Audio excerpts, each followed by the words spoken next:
अब हम करेंगे 11.2।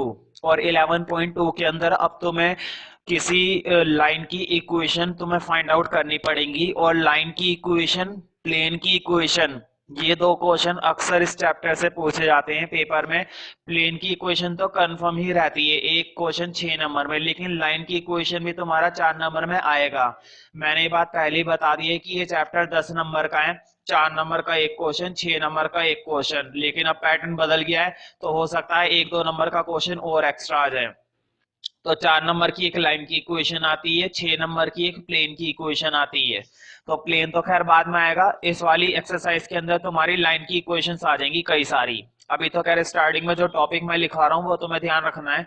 तुम्हें ये याद होगा कि किसी भी वेक्टर के डायरेक्शन जो कोसाइंस होते हैं, किसी भी वेक्टर के डायरेक्शन कोसाइंस किससे रिप्रेजेंट किए जाते हैं? एल एम एन से। किसी भी वेक्टर के अगर हम डायरेक्शन कोसाइन रिप्रेजेंट करना चाहते हैं तो उनको किससे रिप्रेजेंट किया जाता है? एल एम एन से। अब मुझे बताओ, अगर कोई मेरे पास पहला वेक्टर था, मतलब वेक्टर 1 है, अगर कोई मेरे पास पर्टिकुलर वेक्टर था और वो पहला वेक्टर था, उसके डायरेक्शन कोसाइन को मैंने दिखा दिया L1 N1 और N1 से, ठीक है, पहले वेक्टर के। और मान लो कोई दूसरा वेक्टर है, उसके डायरेक्शन कोसाइन को दिखा दिया L2 M2 N2। और मैंने तुम्हें साथ में ये भी बोला है कि ये दोनों वेक्टर, मतलब इस वाले वेक्टर की बात मैं कर रहा हूं और इस वाले वेक्टर की बात कर रहा हूं, ये दोनों वेक्टर आपस में क्या है? पैरेलल है। ये मैंने दोनों वेक्टर आपस में क्या बताए हैं? पैरेलल। और इनकी डायरेक्शन कैसी है? सेम। तो ध्यान रखना, अगर क्वेश्चन में हमें ये प्रूफ करना है कि ये वेक्टर पैरेलल है, ठीक है, तो तुम्हें कुल मिलाकर ये दिखाना होगा L1 L2 M1 M2 plus N1 N2, इन तीनों के प्रोडक्ट का सम तुम्हें क्या प्रूफ करना पड़ेगा? 0। अगर इन तीनों के प्रोडक्ट का सम 0 आ गया तो तुम कह सकते हो ये आपस में म्यूचुअली परपेंडिकुलर है, पैरेलल नहीं है, सॉरी, परपेंडिकुलर है, ठीक है। अभी जो टॉपिक तुम्हारा चलेगा, तो देखो डायरेक्शन कोसाइन की हेल्प से तो हम दिखा ही सकते हैं कि वो दो वेक्टर आपस में क्या है? परपेंडिकुलर।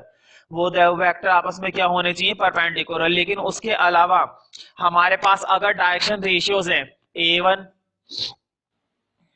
B1 C1 और A2 B2 C2, मान लो दो वेक्टर की हमें डायरेक्शन रेशियोज दे रखी थी, तो मैं मालूम है डायरेक्शन रेशियो को किससे दिखाते हैं? ABC से। डायरेक्शन कोसाइंस को किससे दिखाते हैं? LMN से।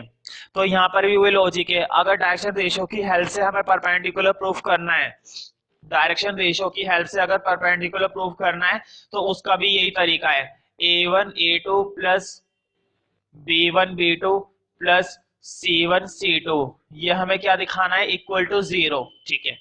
तो ये दो लॉजिक नोट कर लो, नंबर 1 नंबर 2। अगर हम दो वेक्टर को परपेंडिकुलर दिखाना चाहते हैं, या तो ये वाला प्रोडक्ट 0 कर दो या फिर ये वाला प्रोडक्ट 0 कर दो, वो तो क्वेश्चन पर डिपेंड करेगा कि क्वेश्चन हमें क्या दे रहा है, ठीक है। इस वाले पेज को खाली छोड़ देना जहां पे ये दो फॉर्मूले नोट कर रहे हो, क्योंकि क्वेश्चंस के और भी फॉर्मूले आएंगे, एक ही पेज पर सारे हो जाएंगे तो बढ़िया रहेगा।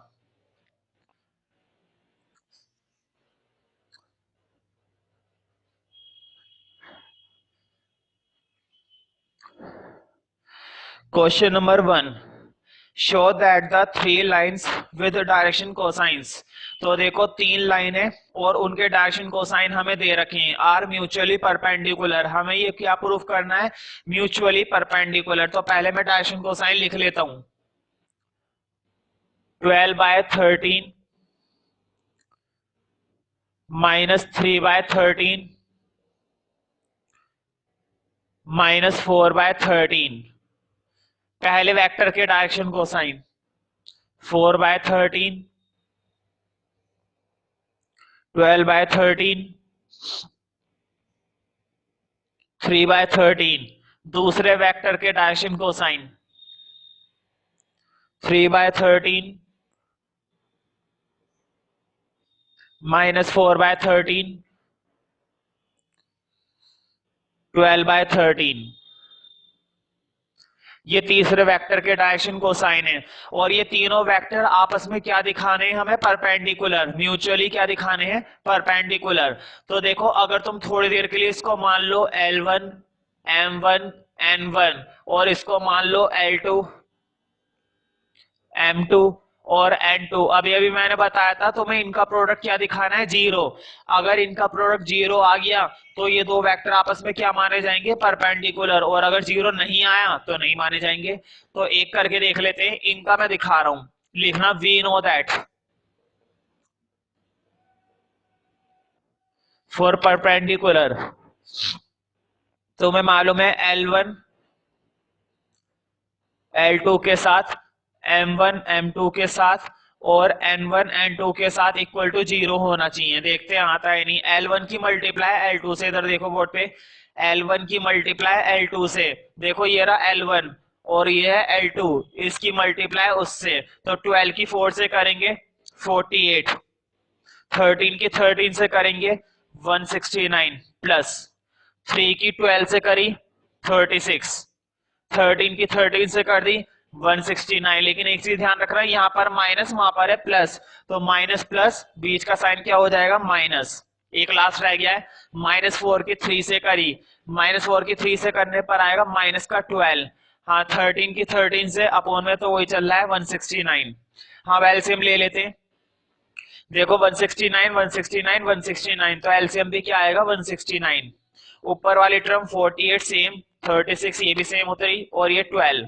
मुझे बताओ 36 और 12 दोनों को जोड़ेंगे तो कितना बनेगा, माइनस के 36 और माइनस के 12, तो माइनस के 48 बनेंगे ना। माइनस के 36 और माइनस को 12 ऐड करने पर माइनस के 48 बनेंगे। माइनस के 48 और ये प्लस के 48 गया ना, तो जीरो अपोन में क्या आएगा 169। और तुम्हें ये पता होना चाहिए कि जीरो अपोन में जीरो ही होता है, जीरो अपोन में 169 जीरो ही होता है, यानी कि ये तो हमारा आपस में क्या है, परपेंडिकुलर। अब तुम्हें आगे का क्या काम करना है, इन दोनों रिलेशन को मल्टीप्लाई दे देना, ये भी जीरो आ जाएगा, फिर इसका इसके साथ दे देना, ये भी जीरो आ जाएगा। करके देख लेना, वीडियो पोस्ट करके अभी करके देख लो, इन दो का प्रोडक्ट कर दो और फिर इस वाले का इसमें, फिर एंड में लिख देना therefore these vectors are mutually perpendicular, show that the line through the points is perpendicular to the line through the points। तो देखो दो लाइनें दे रखी हैं और दोनों लाइनें हमें बता रखी हैं 1 -1 2, और इसका दूसरा पॉइंट है 3 4 -2, 3 4 -2। ये है तुम्हारी लाइन 1। ये वाली लाइन दूसरी लाइन पर क्या दिखानी है हमें, परपेंडिकुलर। पहले दूसरी लाइन लिख लेते हैं, दूसरी लाइन के भी हमें क्या दे रखे हैं, पॉइंट। तो देखो दूसरी लाइन के पॉइंट दे रखे हैं 0 3 2, 0 3 2, 3 5 6। मतलब एक लाइन बन रही है जो इन दो पॉइंटों से बनाई गई है, और एक लाइन ये बन रही है जो इन दो पॉइंटों से बनाई गई है, और ये दोनों लाइनें हमें आपस में क्या करके दिखानी है, परपेंडिकुलर। तुम्हें मालूम होगा परपेंडिकुलर करने का एक तरीका भी मैंने बताया था कि डायरेक्शन कोसाइन का प्रोडक्ट क्या दिखा दो, जीरो। डायरेक्शन कोसाइन के प्रोडक्ट का सम क्या दिखा दो, जीरो। लेकिन इसके अलावा एक फॉर्मूला और बताया था रेशियो के हिसाब से कि रेशियो का प्रोडक्ट क्या दिखा दो, जीरो। तो देखो यहाँ पे डायरेक्शन कोसाइन की जरूरत नहीं है, रेशियो से काम चल जाएगा। हाँ तुम्हें मालूम होना चाहिए कि लाइन 1 की रेशियो कैसे निकलेगी। लास्ट क्लास में मैंने 11.1 में बता दिया है कि अगर तुम्हें किसी लाइन के दो पॉइंट दे रखे हैं x1 y1 z1 और x2 y2 z2, तो उसकी डायरेक्शन रेशियो निकालना बहुत आसान होता है। देखो डायरेक्शन रेशियो अगर निकालनी है तो कितना आसान फॉर्मूला है, x2 में से x1 माइनस करना है, y2 में से y1 माइनस करना है, और z2 में से z1 माइनस करना है। ये आ जाएगी इसकी डायरेक्शन रेशियोज। ये क्या निकल आई, इसकी डायरेक्शन रेशियोज। तो तुम्हें मालूम हो गया होगा, अगर मुझे डायरेक्शन रेशियो निकालनी है, एक काम करो, नेम दे दो, इस वाली लाइन को नेम दे दो ए बी, और इस वाली लाइन को नेम दे दो, कुछ भी दे दो,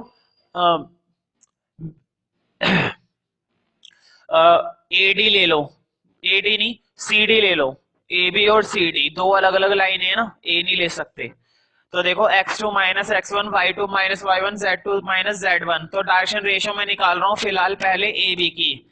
अच्छा बोर्ड पर देखो, अगर ये 1 -1 2 है तो ये तुम्हारा x1 है, ये y1 है, ये z1 है, और ये वाला पॉइंट क्या है, x2 y2 z2। तो देखो डायरेक्शन रेशियो का फॉर्मूला अभी तक लिखा हुआ है, देखो x2 में से x1 माइनस करना है, 3 में से 1 माइनस करना है 2, अगली देखो y2 में से y1 माइनस करना है, 4 में से -1 करना है माइनस, 4 में से -1 क्या करना पड़ेगा, माइनस, तो बताओ माइनस माइनस क्या हो जाएंगे, प्लस ना, तो 4 और 1 हो गई 5। अब देखो -2 में से -2 करने हैं, तो माइनस माइनस प्लस यानी कि माइनस के 4। देखो मैं अलग से करके दिखा देता हूँ, -2 में माइनस करे ये माइनस के 2, तो माइनस माइनस तो हो गए प्लस, साइन तो माइनस का ही रहेगा और 2 हो जाएंगे तुम्हारे 4।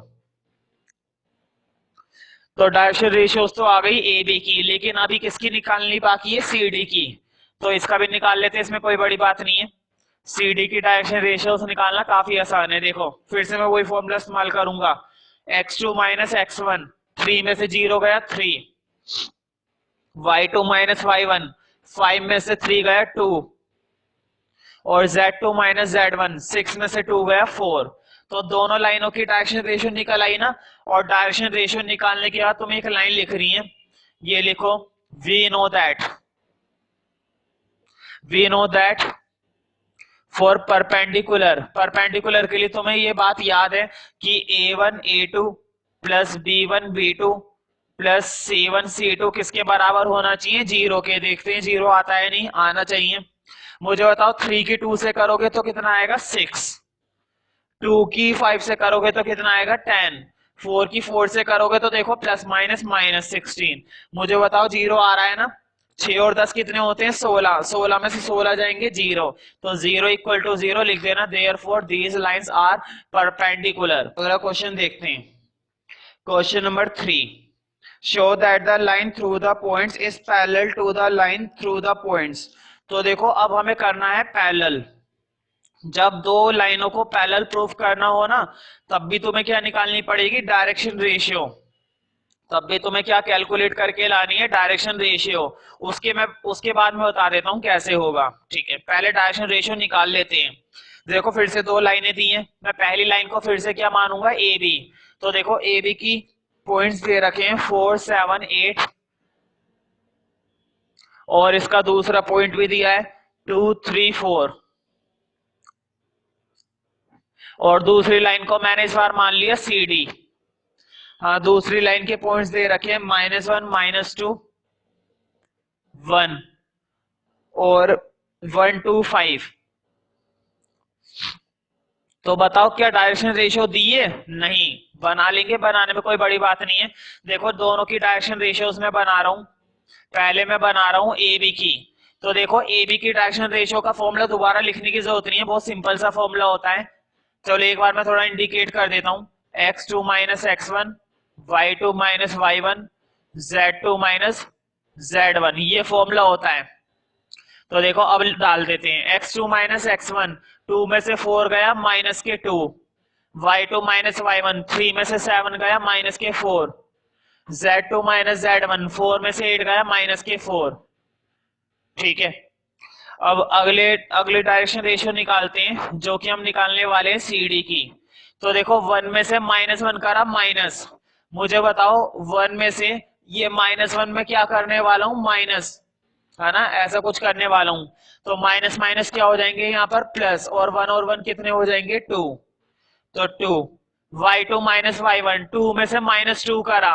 बताओ फिर से वही वाली बात है, 2 में -2 माइनस करा, 2 में तुमने माइनस करा है -2, तो माइनस माइनस क्या हो जाएंगे, प्लस, और 2 और 2 हो जाएगा तुम्हारा 4।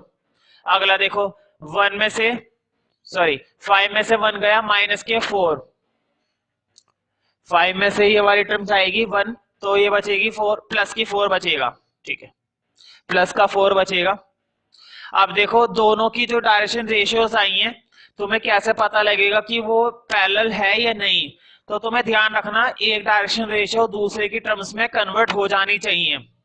मुझे बताओ अगर इसमें हर एक को मैं -1 से मल्टीप्लाई दे दूं तो वो हो जाएगा ना। या फिर एक रिलेशन ऐसे समझ लो कि जो ए बी की डायरेक्शन रेशियो आई हुई थी, जो ए बी की डायरेक्शन रेशियो हमारे पास पहले आई हुई है ना, उसमें से माइनस कॉमन ले लो।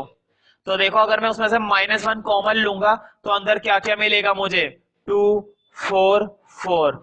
अब मुझे बताओ इसकी डायरेक्शन और उसकी डायरेक्शन सेम है ना, कॉमन लेने पर जो डायरेक्शन बचेगी ना वो सेम आनी चाहिए।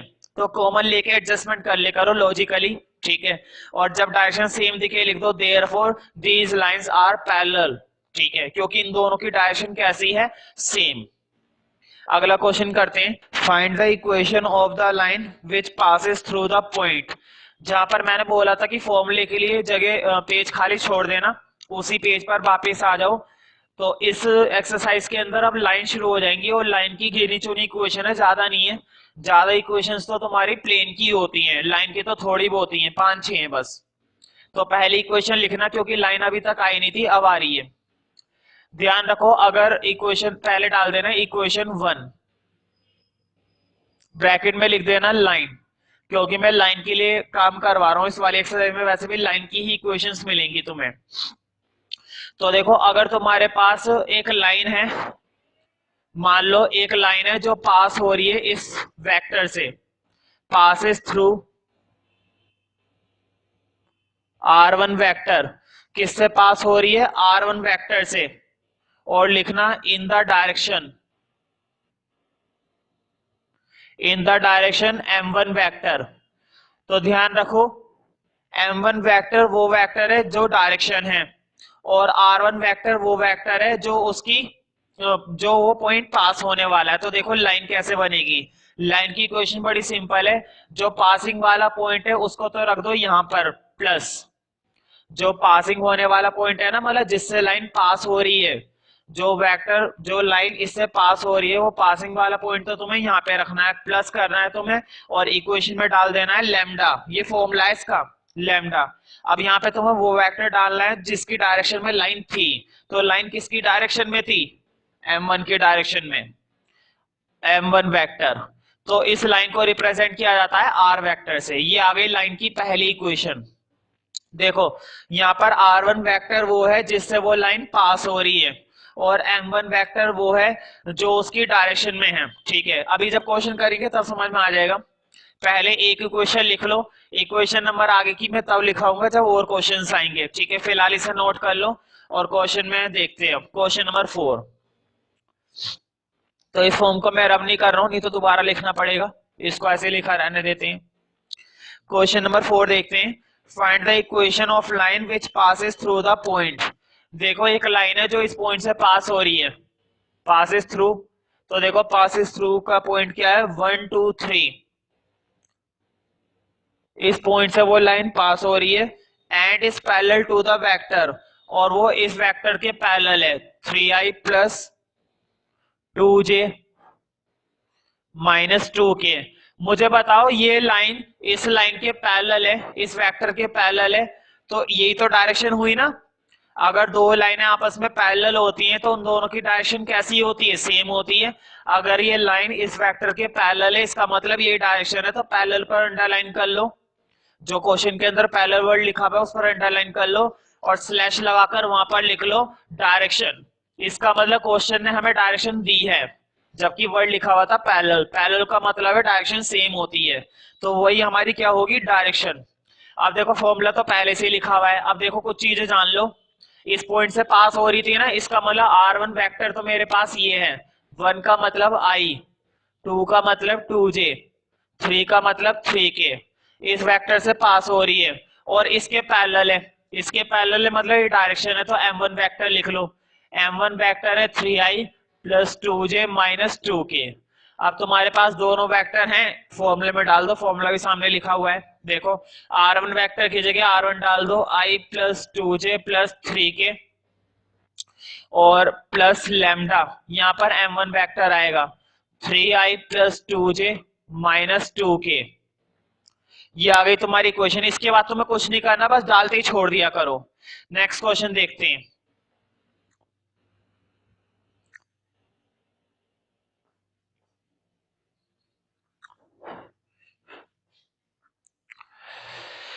तो देखो, जितनी भी हम लाइन पढ़ेंगे ना, हर एक लाइन को दो फॉर्म में लिखा जा सकता है। एक तो होती है लाइन की वेक्टर फॉर्म, किसी भी लाइन की जो इक्वेशन होगी ना वो दो फॉर्म में लिखी जा सकती है। या तो वो हमसे पूछेंगे कि वेक्टर फॉर्म बताओ, ये वेक्टर फॉर्म थी जो अभी अभी मैंने कराई है। और एक फॉर्म होती है कार्टेशियन फॉर्म। कार्टेशियन का फॉर्म का मतलब है कि इसके अंदर तुम्हें वेक्टर नहीं मिलेगा, ना तो तुम्हें आई जे के लगाना है, ना ही ऊपर एरो का साइन लगाना है, तुम्हें बस इक्वेशन लिख देनी है। तो देखो, वेक्टर फॉर्म तो मैंने बता दी। अब फॉर्मूले वाले पेज पर आ जाओ। जहां पर मैंने लिखवाया था ना इक्वेशन 1 ब्रैकेट के अंदर लिखवाया था लाइन, वहां पर लिख लेना वेक्टर फॉर्म। वो जो मैंने तुम्हें बताई थी वो वेक्टर फॉर्म थी। अब उसी के लिए देखो कार्टेशियन फॉर्म क्या होती है। देखो मैं फिर से वही बोलूंगा कि पॉइंट है जिससे वो पास हो रही है, पास होने वाला पॉइंट सपोज मैंने ले लिया x1 y1 z1। जो लाइन इस पॉइंट से पास हो रही है वो पॉइंट मैंने क्या ले लिया है x1 y1 z1, और वो लाइन किसी के डायरेक्शन में भी है। तो देखो डायरेक्शन का भी पॉइंट दे रखा है, डायरेक्शन का पॉइंट मैंने ले लिया x2 y2 z2। तुम सोच रहे होंगे मैंने वेक्टर क्यों नहीं लिया, क्योंकि अब वेक्टर की फॉर्म की बात ही नहीं करनी है, अब हमें कौन सी फॉर्म की बात करनी है, कार्टेशियन। और कार्टेशियन का मतलब होता है एक्स वाई जेड, ना कि आई जे के। तो आई जे के नहीं लेना है। तो देखो इक्वेशन कितनी आसान है। एक्स में से ये जो पॉइंट होता है ना पासिंग वाला, ये पॉइंट माइनस कर देना है, X minus x1, Y minus y1, Z minus z1। देखो इक्वेशन के अंदर तुम्हें एक्स वाई जेड तो लेना ही है, और ये पॉइंट क्या कर देना है, तुम्हें उसमें से माइनस कर देना है। ये जो पॉइंट दे रखा होगा ना जिससे वो इक्वेशन पास हो रही होगी, तो वो पासिंग पॉइंट तुम्हें माइनस कर देना है। अब तुम सोच रहे होंगे इसका क्या होगा, इसका भी बड़ा अच्छा काम है, इसको इसके अपोन में लगाना है। x2 इधर चिपकाओ, y2 इधर, और z2 इधर। ये बन चुकी है तुम्हारी कार्टेशियन फॉर्म, इसको बोला जाता है कार्टेशियन फॉर्म। ठीक है, तो इसको भी नोट कर लो उसी के नीचे। तो ध्यान रखना मैंने दो इक्वेशन नहीं बताई है अभी तक, इक्वेशन तो एक ही बताई है, एक फॉर्म बताई है उसकी वेक्टर, तो एक फॉर्म बताई है उसकी कार्टेशियन। टॉपिक वही वाला था कि एक पॉइंट से पास हो रही है और दूसरे पॉइंट के डायरेक्शन में है। ठीक है, अभी तो मैंने फॉर्म एक ही बताई है, बस ये उसका टाइप अलग हो गया, वेक्टर फॉर्म और कार्टेशियन फॉर्म। तो इसको भी नोट कर लो क्योंकि अगला क्वेश्चन यही है। तो देखो find the equation of the line in vector and Cartesian form. इस बार उसने हमसे दोनों फॉर्म में पूछा है, वेक्टर फॉर्म में भी पूछा है और कार्टेशियन फॉर्म में भी पूछा है। That passes through the point with position vector, और वो इस पॉइंट से पास हो रही है। बताओ ये पासिंग वाला पॉइंट है ना, जिस पॉइंट से पास हो रही है वो पॉइंट दे रखा है 2i माइनस जे प्लस 4k। इस पॉइंट से तो वो पास हो रही है, और किसकी डायरेक्शन में वो भी देख लेते हैं। देखो लिखा हुआ है in the direction i plus 2j minus के। वो लाइन एक तो इसकी डायरेक्शन में है और इसके इससे पास हो रही है। तो दोनों फॉर्म पूछी थी ना, वेक्टर भी कार्टेशियन भी। पहले वेक्टर फॉर्म बना लेते हैं। तो देखो वेक्टर फॉर्म बनाने के लिए r1 वेक्टर से शो करते हैं, और फॉर्म बड़ी आसान होती है। यहाँ पर हम वो पॉइंट डालते हैं जो पास होने वाला होता है प्लस लैम्डा, और यहाँ पर वो पॉइंट डालते हैं जिसकी डायरेक्शन में होता है m1 वेक्टर। ये डालते हैं ना r1 vector plus lambda m1 vector. अब देखो r1 वेक्टर मतलब वो वाला पॉइंट जिससे वो लाइन पास हो रही है, तो पासिंग वाला पॉइंट कौन सा है, ये वाला। तो डाल दो नीचे 2y माइनस जे प्लस 4k प्लस लैम्डा। हाँ m1 की वैल्यू तुम्हें वो डालनी पड़ेगी i प्लस 2j माइनस के। वेक्टर फॉर्म तो बड़े आसानी से आ गई, कार्टेशियन फॉर्म भी आ जाएगी। तुम्हें मालूम होगा कार्टेशियन फॉर्म के लिए हमें पॉइंट चाहिए होते हैं, ना कि वेक्टर। कार्टेशियन फॉर्म के लिए हमें क्या चाहिए होते हैं, पॉइंट, ना कि इस तरह से क्या चाहिए होते हैं, वेक्टर। वेक्टर नहीं चाहिए तो एक काम करो, वेक्टर से पॉइंट बनाना कौन सी बड़ी बात है। तुम्हें वेक्टर से पॉइंट बनाना और पॉइंट से वेक्टर बनाना दोनों आता है। अब देखो मैं पॉइंट्स बना रहा हूँ, फिर से मैं लिख रहा हूँ पासिंग, लेकिन ये वेक्टर फॉर्म में डले हुए हैं ना, इनको पॉइंट में कन्वर्ट करना है। देखो 2i माइनस जे प्लस 4k, तो यहाँ से ले लो 2, यहाँ से बचा -1, जे के साथ कुछ नहीं है तो -1, यहाँ से बचा 4। पासिंग वाला पॉइंट तो बन गया। अब देखो डायरेक्शन वाला पॉइंट भी कितना आसान है बनाना। यहाँ से ले लो 1, वहां से 2, और के साथ क्या लिखा हुआ है -1। पॉइंट तो आ गए अब हमारे पास। कार्टेशियन फॉर्म तुम्हें याद होगी कैसे बनाई जाती है, x माइनस x1 अपॉन में x2, y minus y1 upon में y2, z minus z1 upon में z2। यही तो होती है। देखो ऊपर वाला जो पॉइंट होता है x1 y1 z1, ये वो पॉइंट होता है जिससे पास हो रही है, जिससे वो लाइन किसी पॉइंट से पास हो रही है। और नीचे वाला जो पॉइंट लिखा हुआ है ना, ये होती है इनकी डायरेक्शन। तो देखो x1 y1 z1 की जगह तो मैं डालूंगा 2 -1 4 और नीचे डालूंगा x2 y2 z2 की जगह 1 2 -1। ठीक है, तो डाल देना, आंसर मैच कर लेना, हो जाएगा। नेक्स्ट क्वेश्चन देखते हैं।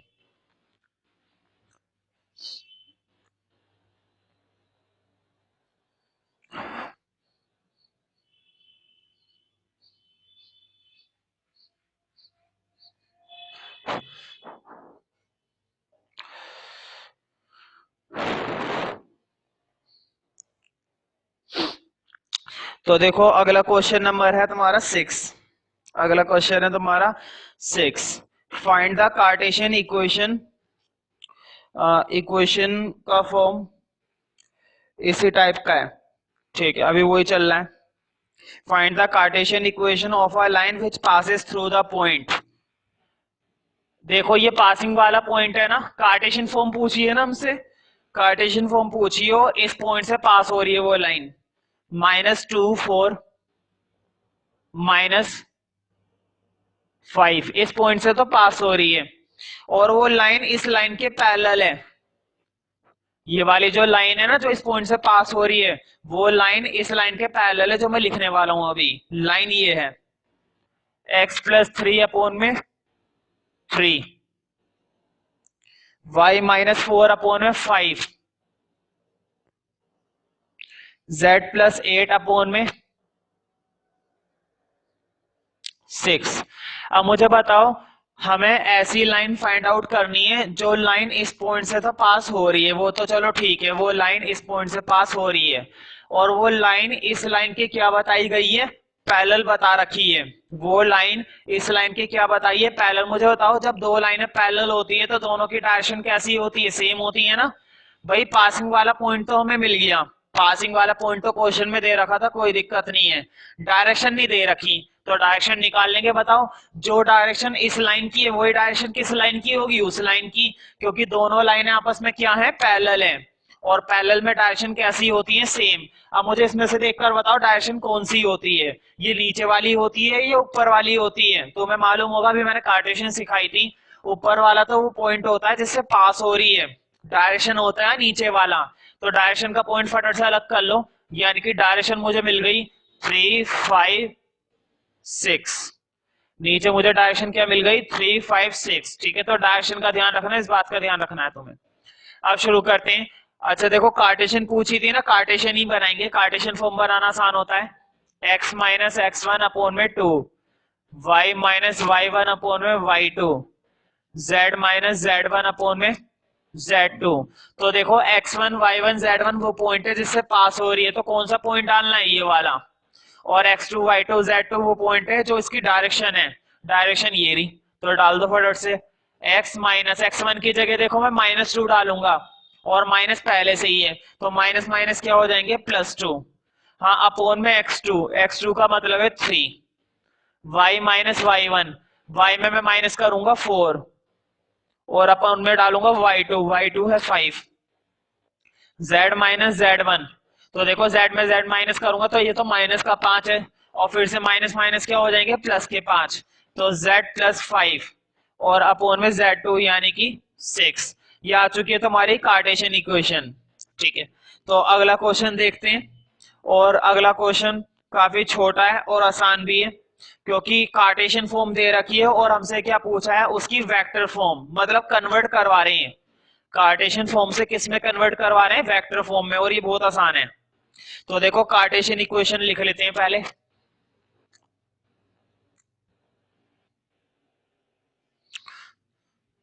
तुम सोच रहे होंगे मैंने इतना पार्ट रब नहीं करा है, तो देखो मैं इसी में चेंज कर दूंगा अगले क्वेश्चन के लिए।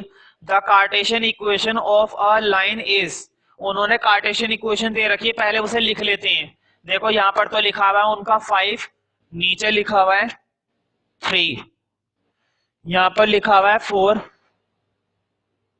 नीचे लिखा हुआ है 7, और यहाँ पर है -6, नीचे है 2। तो देखो दिखाई दे रहा है कार्टेशियन है ना, कार्टेशियन तो दे रखी है, किस में कन्वर्ट करना है, वेक्टर फॉर्म में। तो मैं मानूंगा वेक्टर फॉर्म के लिए भी दो वेक्टर होने चाहिए, एक तो वो जो उसकी डायरेक्शन में होता है क्वेश्चन मार्क, सॉरी, एक तो वो वेक्टर जिससे वो पास होती है लाइन, और एक वो वेक्टर जो इसकी डायरेक्शन में होता है, m1 वेक्टर होता है, ये होती है डायरेक्शन, वो नहीं।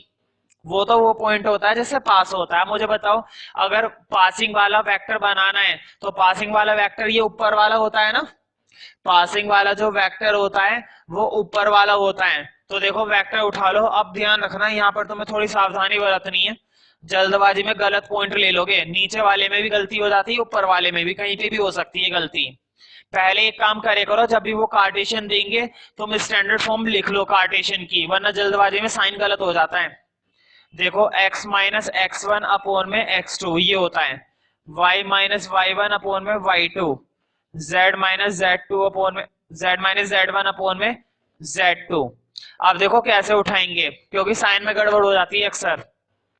मुझे बताओ x का कंपैरिजन x से, माइनस का कंपैरिजन माइनस से, तो x1 किसके बराबर आ गया, 5 के। मैं फिर से रिपीट कर देता हूँ, पूरा पूरा कंपेयर करना है तुम्हें। एक काम करो, सीधे ही ले लो।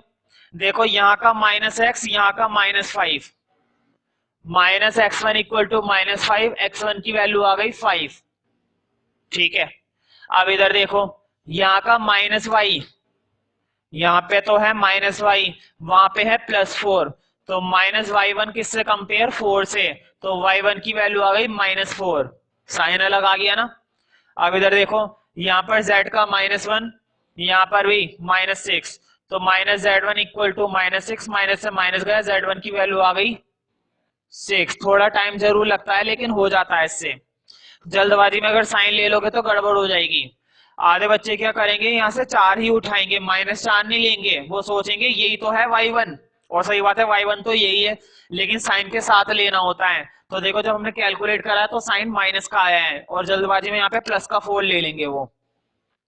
तो देखो यहाँ पर x1 की वैल्यू ये है, y1 की वैल्यू ये है, z1 की ये है, और वेक्टर बनाना है तो इसका पहले वेक्टर बना लो। पासिंग वाला वेक्टर ये बन गया 5i, देखो -4 का हो गया -4j, 6 का हो गया प्लस का 6k।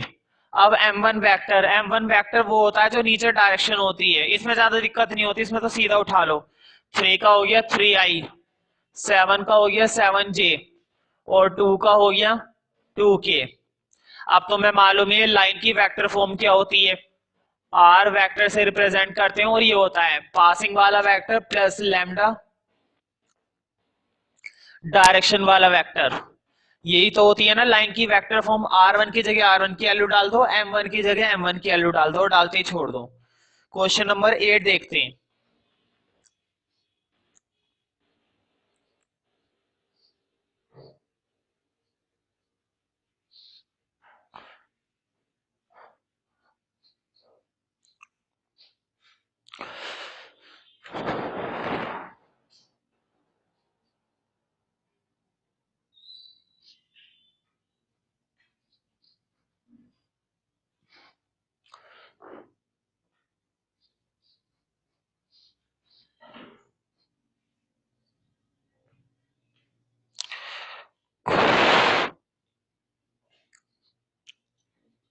Find the vector and Cartesian equation of the lines that passes through the origin and ये पॉइंट।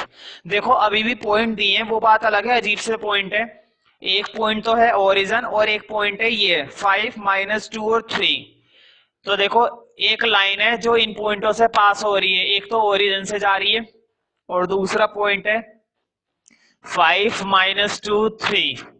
इन दो पॉइंटों से पास होने वाली लाइन की इक्वेशन बतानी है, और वेक्टर फॉर्म भी बतानी है, कार्टेशियन फॉर्म भी बतानी है, ठीक है। एक काम करते हैं, पहले वेक्टर फॉर्म बना लेते हैं।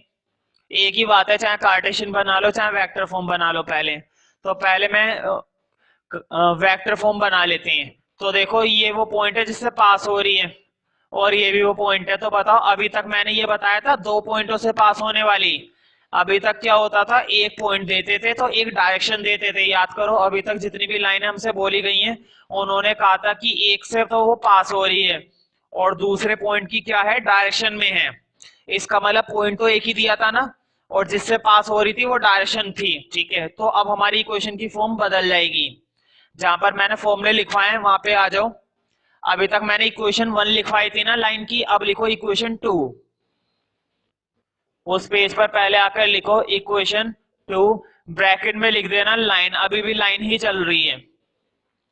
हाँ, ये तब लगाते हैं जब हमारे पास दो पॉइंट होते हैं, तो पहले लिख लो पॉइंट के लिए दो पॉइंटों को मैं नेम दे रहा हूं, R1 वेक्टर, X1, सॉरी ये ले लो R1 vector and R2 vector. ठीक है, वेक्टर की फॉर्म में बता रहा हूं, R1 वेक्टर और R2 वेक्टर। अब देखो इक्वेशन बनाना कितना आसान है। किसी भी एक पॉइंट को, ये तुम्हारे ऊपर है कि तुम किस पॉइंट को रखना पसंद करते हो, किसी भी एक पॉइंट को तो पहले यहाँ पर लिख लो प्लस, ये तुम्हारे ऊपर है, तुम ये वाला पॉइंट डालते हो, ये वाला पॉइंट डालते हो, प्लस कर देना है तुम्हें लैम्डा, और आगे तुम्हें थोड़ा सा चेंज करना है, दूसरे वेक्टर में से पहला वेक्टर क्या कर देना है, माइनस। अगर दो पॉइंट वो हमें देगा, अगर कोई लाइन दो पॉइंटों से पास हो रही है तो उसमें से पहला पॉइंट तो इधर रखो और दोनों पॉइंटों का डिफरेंस इधर रखो। अब मुझे बताओ, ये जो मैंने लाइन बनवाई है इस समय, ये वेक्टर फॉर्म है या कार्टेशियन फॉर्म है? ये वेक्टर फॉर्म है, हाथ के हाथ कार्टेशियन भी लिख लो, ये तो तुम्हारी वेक्टर फॉर्म थी। हाँ, कार्टेशियन उस साइड लिख लो, तुम्हें मालूम है अब वो हमें पॉइंट देगा, वेक्टर नहीं देगा। ठीक है, मान लो इस बार उसने पॉइंट दे रखे हैं x1 y1 z1, और एक पॉइंट दे रखा है x2 y2 z2। तो देखो फिर से दो पॉइंट दिए हैं और दो पॉइंटों से पास होने वाली कार्टेशियन इक्वेशन हमें बतानी है। तो देखो कितना आसान है, ऊपर का तो ये चीज आएगी x2 माइनस x1, सॉरी ऊपर वाली टर्म तो सेम चल रही है जैसे मैंने पहले बताया था, x minus x1 y minus y1 z minus z1। ऊपर वाली टर्म में तो कोई दिक्कत नहीं है, नीचे वाली टर्म में थोड़ी सी दिक्कत है, x2 में से x1, y2 में से y1, z2 में से z1। ये बनती है तुम्हारी कार्टेशियन फॉर्म, दो पॉइंटों से पास होने वाली कार्टेशियन फॉर्म और दो पॉइंटों से पास होने वाली वेक्टर फॉर्म। वेक्टर फॉर्म है तो वेक्टर की फॉर्म में डालेंगे और कार्टेशियन फॉर्म है तो पॉइंट की फॉर्म में डालेंगे, मतलब x1 y1 z1। तो दोनों को नोट कर लो वहीं पर। ये है तुम्हारी क्वेश्चन नंबर 2। दो टाइप हो गए, दो तरह की क्वेश्चन हमने कर ली, एक पॉइंट और एक डायरेक्शन से जाने वाली, दो पॉइंटों से पास होने वाली। अभी आगे आएंगी वो लाइंस, पहले इनको नोट कर लो, अब बढ़ते हैं आगे।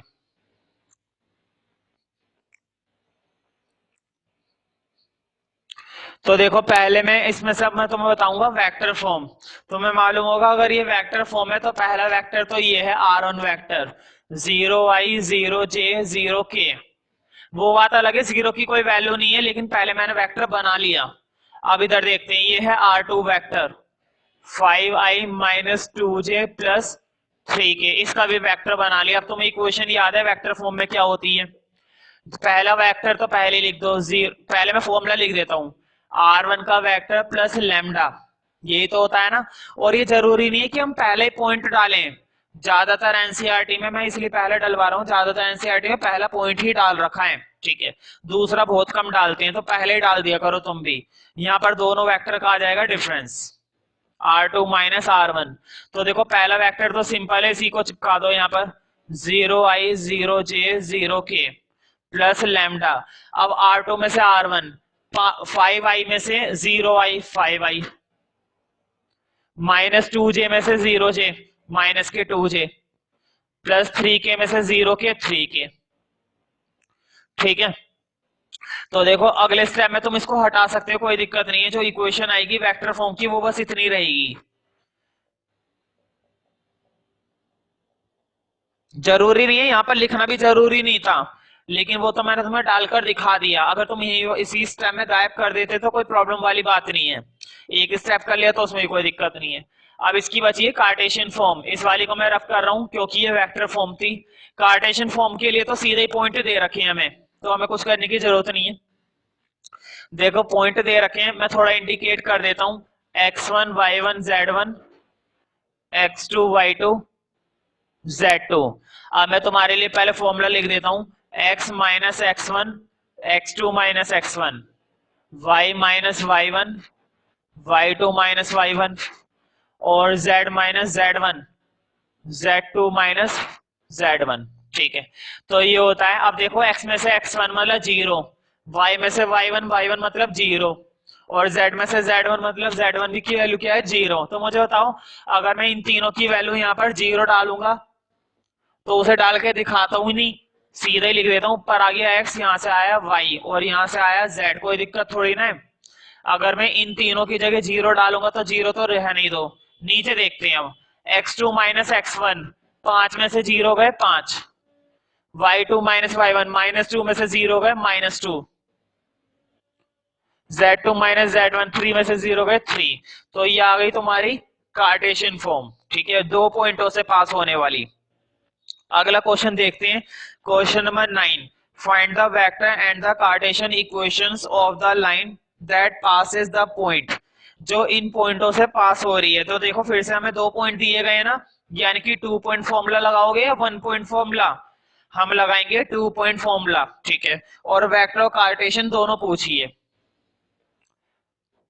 तो देखो पॉइंट दे रखे हैं, इसलिए मैं इस वाली फॉर्म को हटा नहीं रहा, क्योंकि मैं पहले इस क्वेश्चन में कौन सी फॉर्म निकाल दूंगा, कार्टेशियन फॉर्मूला पहले से लिखा हुआ है।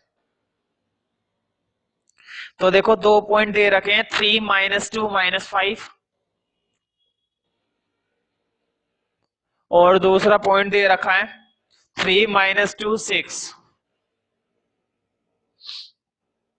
इन 2 पॉइंटों से पास होने वाली इक्वेशन की फॉर्म बतानी है, और वेक्टर भी कार्टेशियन भी। मैं पहले कार्टेशियन निकाल रहा हूं।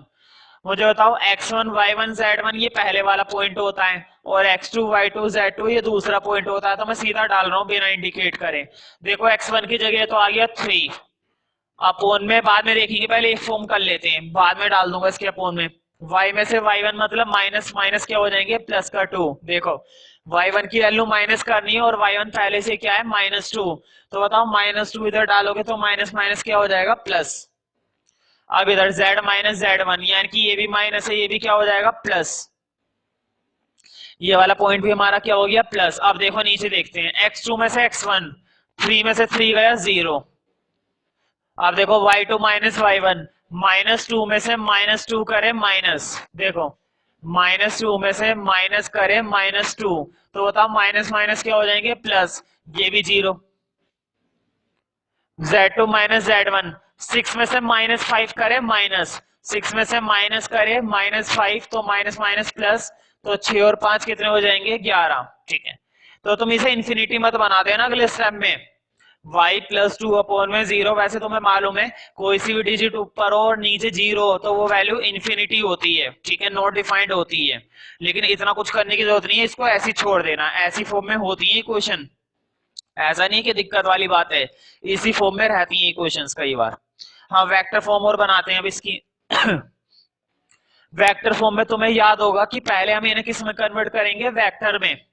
और पॉइंट से वेक्टर बनाना बहुत आसान है। ये है हमारा r1 वेक्टर, 3 का मतलब 3i, -2 का मतलब -2j, 5 का मतलब 5k, और इसका मतलब है r2 vector 3i -2j plus 6k। तो देखो ये 2 वेक्टर बन गए। अब हम फॉर्म बना सकते हैं, फॉर्म बनाना और भी आसान है। देखो वेक्टर की फॉर्म बना रहे हैं, r वेक्टर, क्योंकि इंडिकेट करते हैं इक्वेशन को। और इसका फॉर्मूला होता है r1 वेक्टर प्लस लैम्डा, पहला पॉइंट, और दोनों वेक्टर का डिफरेंस, दोनों वेक्टर का डिफरेंस। तो देखो यहाँ पर तो मैंने पहले ही वेक्टर चिपका दिया, 3i -2j -5k plus lambda. अब इधर देखते हैं, दोनों वेक्टर को डिफरेंट करना है। 3i में से 3i गया 0, 0i। एक काम करो, रहने दो से लिखो मत। -2 में जैसे -2j गया, ये भी 0 हो गया। 6k में से -5k, ये प्लस का 11k ना। तो बस इतना सा आएगा यहाँ पे, ठीक है। तो question number 10, find the angle between the. इसका मतलब ये हुआ कि अब हमें एंगल वाले क्वेश्चन करने हैं। दो लाइन के बीच में क्या एंगल होगा उसको फाइंड आउट करने के लिए भी फॉर्मूला होता है, ठीक है। पहले मैं तुम्हें थोड़ा सा रफ आइडिया बताता हूँ। तुम्हें जब भी एंगल फाइंड करना हो, मतलब अगर क्वेश्चन तुमसे बोलता है एंगल निकालने को, तो एंगल निकालने के लिए तुम्हें क्या दी जाएंगी, 2 इक्वेशन दी जाएंगी लाइन की। सपोज उसने एक इक्वेशन दी है लाइन की, ये r vector r1 vector plus lambda m1 vector, ये इक्वेशन मैंने बताई थी। ये इक्वेशन मैंने बताई थी ना, इक्वेशन होती है लाइन की, और कौन सी फॉर्म होती है, ये वेक्टर फॉर्म। इस बारे में मैंने पहले बता रखा है कि ये कौन सी फॉर्म होती है, वेक्टर फॉर्म। ठीक है, तो देखो अगर मैं इसको इस ढंग से लिख दूं तो कोई बड़ी बात थोड़ी ना है। R vector A one vector plus lambda B one vector, इसमें कोई दिक्कत थोड़ी ना, लाइन तो वही है, बस मैंने लेटर्स बदल लिए। आर वन की जगह क्या कर दिया, ए वन वैक्टर, और एम वन की जगह क्या कर दिया, बी वन वैक्टर। तो इससे कोई फर्क थोड़ी ना पड़ता है। ऐसा मैं इसलिए लिख रहा हूँ क्योंकि अब दी जाएंगी दो दो इक्वेशन। ठीक है, तो हम इस तरह से शो करेंगे तो ज्यादा अच्छा रहेगा। मान लो ये एक लाइन की एक इक्वेशन दे रखी थी, एक लाइन और दे रखी है हमें, वो लाइन है R vector A two vector plus lambda B two vector. Lambda की जगह कुछ और पैरामीटर ले लो, सपोज मैंने म्यू ले लिया। मैंने म्यू से ले लिया है क्योंकि ज्यादातर तुम्हें अब जो क्वेश्चंस मिलेंगे ना, उसमें दूसरी इक्वेशन में क्या यूज कर लेते हैं, वो म्यू। इससे कोई फर्क नहीं पड़ता, इसका पहले भी कुछ काम नहीं हो रहा था, अब भी कोई काम नहीं है। ठीक है, पहले हमने लैम्डा लिया था, म्यू ले लिया, इसमें कोई बड़ी बात तो है नहीं। अब देखो एंगल अगर हमें निकालना है इन दो लाइनों के बीच का, अगर हमें एंगल फाइंड आउट करना है, तो तुम्हें इस पूरी इक्वेशन से कुछ मतलब नहीं होता है, तुम्हें सिर्फ मतलब होता है डायरेक्शन से। और तुम्हें ये याद होगा, जब मैंने तुम्हें लाइन बनाना सिखाया था, जब मैंने तुम्हें लाइन की इक्वेशन बनाना सिखाया था, तो मैंने बताया होगा कि ये होती है डायरेक्शन। ये वो वेक्टर होता है जो डायरेक्शन वाला होता है। तो यहाँ पर बताओ, यहाँ पर भी क्या डायरेक्शन हो जाएगी, ये। तो देखो एंगल निकालना कितना आसान है। एंगल का फॉर्मूला वही है, दो लाइनों के बीच में अगर तुम्हें एंगल निकालना है ना, तो तुम्हें इन दो डायरेक्शन के बीच में एंगल निकालना है। मतलब तुम्हें किसके बीच में निकालना है, बी वन और बी टू। और मैं फिर से वही वाली बात बोलूंगा जो मैंने तुम्हें वेक्टर अलजेब्रा में सिखाई है, दोनों वेक्टर का डॉट ऊपर। एंगल का फॉर्मूला याद करो, यही होता था, दोनों वेक्टर का डॉट तो आता है ऊपर, और दोनों वेक्टर का मैग्नीट्यूड आता है नीचे, बी टू। मतलब दोनों वेक्टर का तो तुम्हें डॉट प्रोडक्ट ऊपर लिख देना है, और दोनों वेक्टर का मैग्नीट्यूड नीचे लिखना है। ये तुम्हें पहले से ही मालूम है, ये फॉर्मूला हमने वहां पे भी करा था वेक्टर अलजेब्रा में। ठीक है, तो इसको इस फॉर्म में ही उतार लो, चाहो तो उस पेज पर उतार लो जहाँ पे फॉर्मूले लिखे हुए हैं। ठीक है, और नहीं तो यहीं पे उतार लो। अब देखो ये तो है वेक्टर फॉर्म के लिए, वेक्टर फॉर्म के लिए फॉर्मूला ये होता है। अब अगर उसने हमें कार्टेशियन फॉर्म दी है, अभी जो मैंने लिखवाई थी वो तो वेक्टर फॉर्म थी, अगर वो हमें दे देता है कार्टेशियन फॉर्म, तब भी देखो कितना आसान है। मान लो मैंने एक इक्वेशन दे दी x minus X one upon में यहाँ पर क्या वेक्टर होता था, वो डायरेक्शन वाला, यहाँ पर वेक्टर होता है डायरेक्शन वाला। और यहाँ पर ले लो y minus Y one Y two, Z minus Z one Z2। या फिर एक काम करो, ये कार्टेशियन फॉर्म मैंने पहले लिखवाई थी, अब है ना थोड़ा सा चेंज कर लो, हालांकि रहेगी तो कार्टेशियन ही, मैं उस फॉर्म में दे रहा हूँ जिस फॉर्म में तुम्हें लगाने में आसानी रहेगी। ठीक है, रहेगी तो तुम्हारी कार्टेशियन ही। अब एक काम करो, नीचे जो चीज दिखाई गई है ना, उसे A1, इसे B1 और इसे C1 से दिखाओगे तो ज्यादा सही रहेगा। इससे पता चल रहा है, देखो मैंने वन वन लगा रखा है हर जगह, तो इससे पता चल रहा है ये पहली इक्वेशन है लाइन की। अब दूसरी इक्वेशन, क्योंकि दो लाइन है, वो हमें देगा, वो हमें कितनी लाइनें देगा एंगल फाइंड आउट करने के लिए, दो लाइनें। तो एक लाइन तो हमने वन से दिखा दी, दूसरी लाइन में दिखाऊंगा टू से। सपोज उसने हमें दूसरी लाइन दी है x minus x two upon में a2, y minus y two upon में b2, और x minus x sorry z minus z2 upon में c2। तो तुम्हें ध्यान रखना है, अभी भी हमें पूरी लाइन से कोई मतलब नहीं है। जैसे मैंने पहले वेक्टर फॉर्म में बोला था कि पूरी लाइन से कोई मतलब नहीं होता, केवल किससे मतलब होता है, डायरेक्शन से। और तुम्हें मालूम है ये जो B1 B2 होते थे, वहां पे क्या होते थे, डायरेक्शन। अब यहाँ पर देखना है इसमें क्या होती है डायरेक्शन। इसमें भी देखो कितना आसान है, इसमें जो नीचे वाले वेक्टर लिखे हुए होते हैं ना, A2 B2 C2, A1 B1 C1, ये होती है हमारी डायरेक्शन। ये क्या होती है, हमारी डायरेक्शन। तो देखो डायरेक्शन फॉर्म के वेक्टर वो तो ये रखे पॉइंट्स, वेक्टर बनाना बहुत आसान है। देखो इससे मैं बनाऊंगा V1 वेक्टर, A1 का हो गया A1 I, B1 का हो गया B1 J, और C1 का हो गया C1 K, बन गया वेक्टर। अब इस वाली डायरेक्शन से इसका भी वेक्टर बना सकते हो तुम। फिर से वही देखो, B2 का वेक्टर तैयार करना है, A2 का मतलब A2I, B2 का मतलब B2J, और C2 का मतलब C2 के, बन गया ये भी वेक्टर। अब आगे का एंगल निकालने का फॉर्मूला वही है जो अभी मैंने लिखवाया था। एंगल का फॉर्मूला चलो मैं तुम्हारे लिए दोबारा से लिख देता हूँ। अगर मैं एंगल निकालना चाहता हूँ B1 और B2 के बीच, तो तुम्हें फिर से देखो वही करना है, दोनों का डॉट ऊपर और दोनों का मैग्नीट्यूड नीचे, हो गया। तो कितने आसान है, यानी कि या तो वो लाइन की हमें वेक्टर फॉर्म देगा या फिर वो हमें कार्टेशियन फॉर्म देगा। खैर हमें क्या करना, वो कोई सी फॉर्म दे, दोनों फॉर्म से एंगल निकालना बहुत आसान है, क्योंकि दोनों फॉर्म से हमें केवल किस चीज पर ध्यान देना होता है, डायरेक्शन पर। अगर तुम्हें डायरेक्शन क्लियर हो जाएगी तो तुम एंगल तुरंत निकाल दोगे। ठीक है, क्वेश्चन नंबर 10 था, find the angle between the following vectors of the lines. तो देखो इन पेयर ऑफ लाइंस में हमें एंगल निकालना है। पहला पेयर मैं लिख देता हूँ, ठीक है, तुम्हारे लिए थोड़ी सी आसानी हो जाएगी, इसलिए मैं पूरा ही लिख रहा हूँ। वरना तो मैं मालूम है पूरी लाइन की इक्वेशन की बिल्कुल भी जरूरत नहीं है, हमें केवल किस चीज की जरूरत है, डायरेक्शन की। और तुम्हें इस लाइन को देखते ही पता चल गया होगा, ये जो लैम्डा के साथ ब्रैकेट में लिखा हुआ है ये है डायरेक्शन। ठीक है, हालांकि हमें सिर्फ उसकी जरूरत है, लेकिन मैं फिर भी एक बार पूरा लिख रहा हूँ। 2i माइनस 5j प्लस के, 2i माइनस 5j प्लस के प्लस लैम्डा ब्रैकेट में है 3i plus 2j plus 6k, 3i plus 2j plus 6k। दूसरी इक्वेशन भी लिख लो। तो देखो दूसरी इक्वेशन है हमारी 7i minus 6k, 7i minus 6k plus mu bracket में है i plus 2j plus 2k, i plus 2j plus 2k। ठीक है, तो अब शुरू करते हैं। तो मैं मालूम ही है इस पूरी इक्वेशन से कोई मतलब नहीं होता है, इसमें से तुम्हें क्या बाहर निकाल लेना है, केवल डायरेक्शन। तुम्हें मालूम होना चाहिए ये जो लैम्डा के साथ वाली चीज होती है ना, ये होती है डायरेक्शन, और नीचे म्यू के साथ वाली जो चीज है ये भी क्या होती है, डायरेक्शन। ठीक है, इसका मतलब ये जो चीज है ये हमारा क्या है, B1 है। B1 वेक्टर हो गया ना ये, 3i plus 2j plus 6k। मैं थोड़ा इंडिकेट कर देता हूँ। देखो अभी जो मैंने तुम्हें फॉर्म बताई थी आर इक्वेशन की, तो ये बताई थी ना A1 vector plus lambda V1 vector. तुम्हें मालूम होना चाहिए ये जो होता है इससे मतलब होता है हमें, तो तुम कंपेयर कर सकते हो, लैम्डा के साथ वाली चीज B1 होगी है ना, और दूसरी इक्वेशन के लिए मैंने बताई थी 2, यानी कि A2 vector plus mu B2 vector. ये बात मैंने अभी बताई है।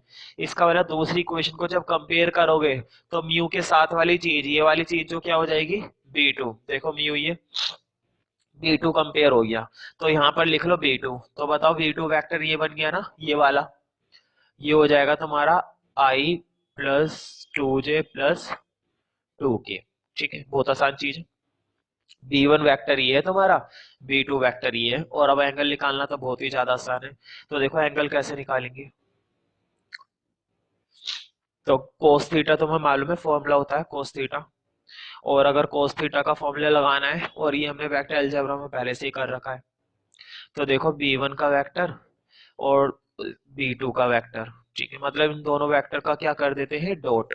इन दोनों वेक्टर का हम निकालते हैं डॉट, और तुम्हें मालूम है इसके बाद इन दोनों वेक्टर का क्या डालेंगे, मैग्नीट्यूड। मैग्नीट्यूड कैसे कैलकुलेट होता है ये तुम्हें पता होना चाहिए, लेकिन मैं फिर भी एक बार इस क्वेश्चन में बता दूंगा। एक काम करते हैं, पहले ऊपर दोनों का डॉट बना लेते हैं। डॉट बनाना बहुत आसान है। डॉट बनाने का मतलब होता है स्केलर प्रोडक्ट, हमें स्केलर्स की क्या कर देनी है, मल्टीप्लाई। देखो कैसे, आई का स्केलर क्या है, 3, यहाँ पर आई का स्केलर कुछ नहीं है तो क्या है, 1, तो 3 की 1 से करी 3। ठीक है ना। अब देखो जे का स्केलर है 2, यहाँ पर भी जे का स्केलर है 2, 2 की 2 से करेंगे कितना हो जाएगा, 4 प्लस। देखो के का स्केलर है 2, यहाँ पर के का स्केलर है 6, 6 की 2 से मल्टीप्लाई देंगे कितना हो जाएगा, 12। तो ऊपर तो आ गया डॉट प्रोडक्ट बड़े आसानी से। इन तीनों को जोड़ लेंगे, अभी अभी ऐसे रहने तो बाद में सॉल्व कर लेंगे। पहले B1 का मैग्नीट्यूड निकालते हैं। तो मैं मालूम है मैग्नीट्यूड का फॉर्मूला होता है, रूट लगाओ और स्केलर्स का स्क्वायर। स्केलर्स का क्या करना होता है, स्क्वायर। मुझे बताओ 3 का स्क्वायर 9, 2 का स्क्वायर 4, 6 का स्क्वायर 36, है ना। अब देखो B2 का भी, अगर B2 का मैग्नीट्यूड निकालना है तो B2 में भी तुम्हें ये काम करना पड़ेगा। आई के साथ क्या लगा हुआ है, 1, 1 का स्क्वायर 1, 2 का स्क्वायर 4, और यहाँ पर भी 2 का स्क्वायर कितना हो जाएगा, 4। अब सॉल्व करते हैं और एंगल फाइंड आउट करते हैं।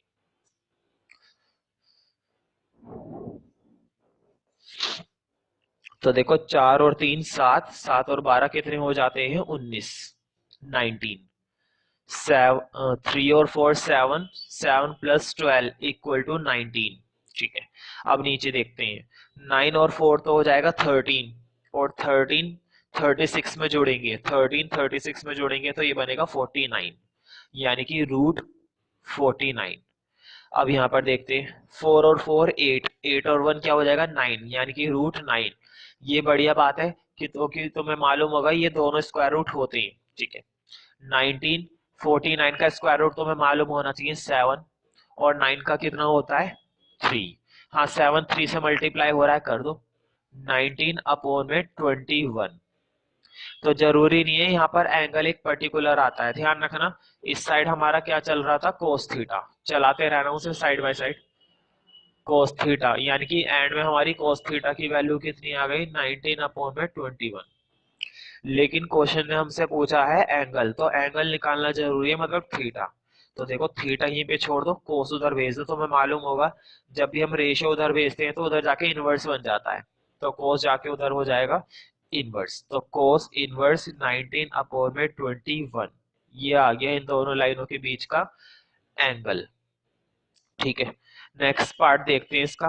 देखो अगले पार्ट में क्या लिखा हुआ है, फिर से हमें दो इक्वेशन दे रखी है ना, b1 वेक्टर बना लेना, b2 वेक्टर बना लेना, इसे करके देखना हो जाएगा, एंगल पीछे से मैच कर लेना।